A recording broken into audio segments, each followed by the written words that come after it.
Demikianlah Allah telah menurunkan Alkitab dengan membawa kebenaran.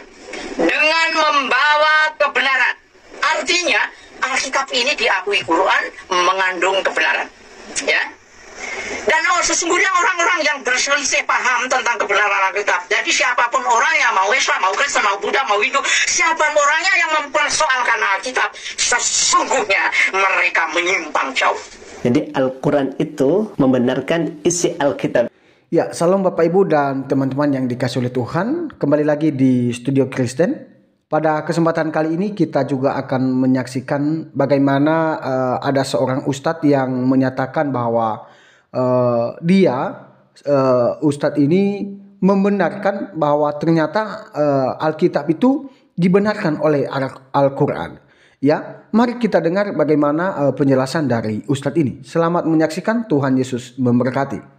Apa yang tertulis Alkitab ini diakui Al-Quran, di mana Al-Quran mengatakan, ya, sekali lagi Al-Quran mengatakan bahwa Alkitab ini mengandung kebenaran.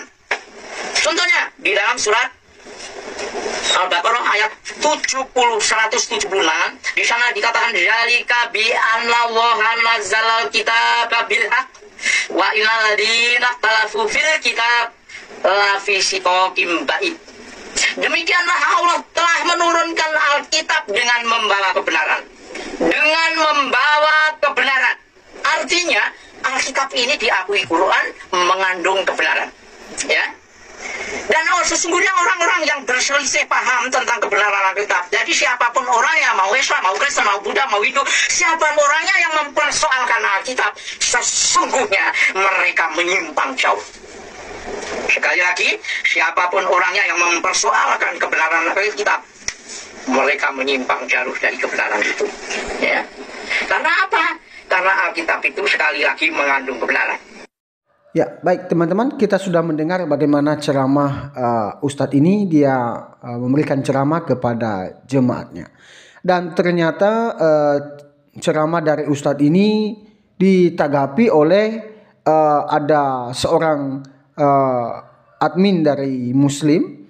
Dia menanggapi Ustadz ini, yang ternyata Ustadz itu menyampaikan tadi bahwa di dalam Al-Quran, di dalam kitab suci Al-Quran membenarkan tentang Alkitab.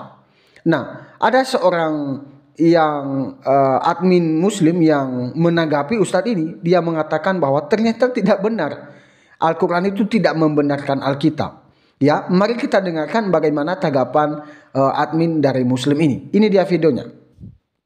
Luar biasa, menggebu-gebu ketika menyampaikan khutbahnya di depan jemaat, di depan kamera untuk disampaikan ke semua umat.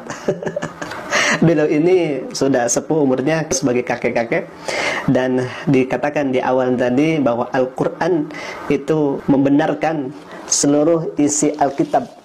Yang dimaksud Alkitab oleh kakek ini adalah Bible, ya ikhwah. Nah, ini bacaannya.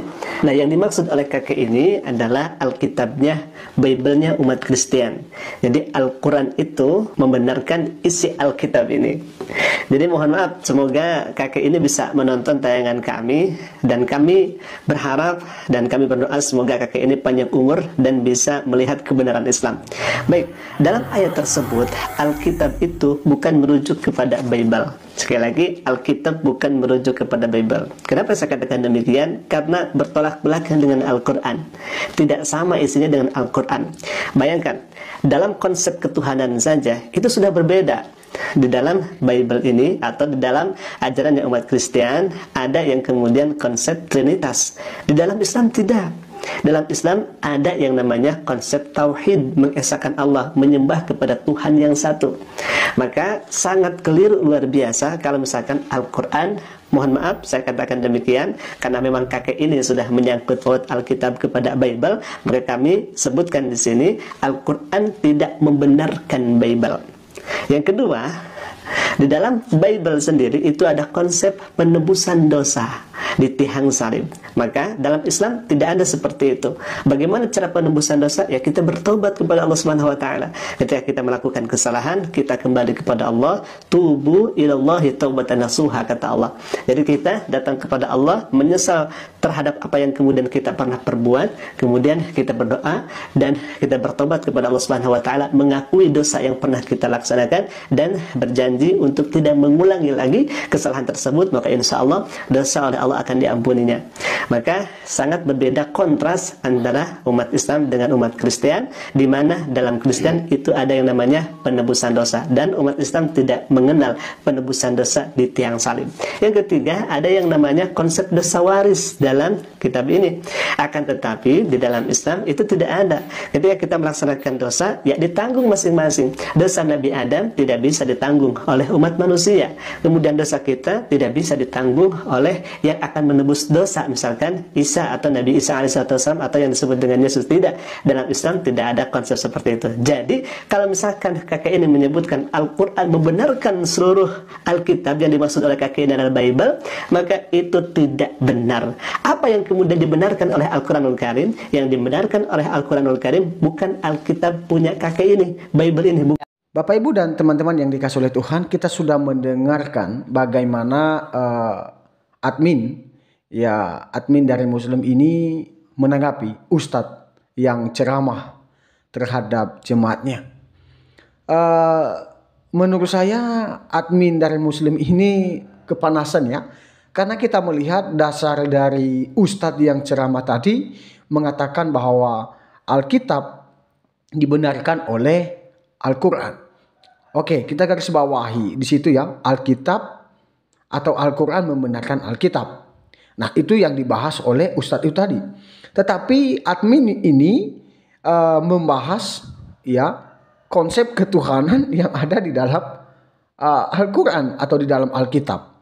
Kan Ustadz yang ceramah tadi itu tidak membahas tentang konsep ketuhanan ya yang kita percayai, bukan. Tetapi hanya Alkitab dibenarkan oleh Al-Quran, itu saja. Tetapi karena admin ini kepanasan, dia tidak terima dengan ceramah Ustadz itu, ya itulah yang membuat dia menanggapi Ustadz ini.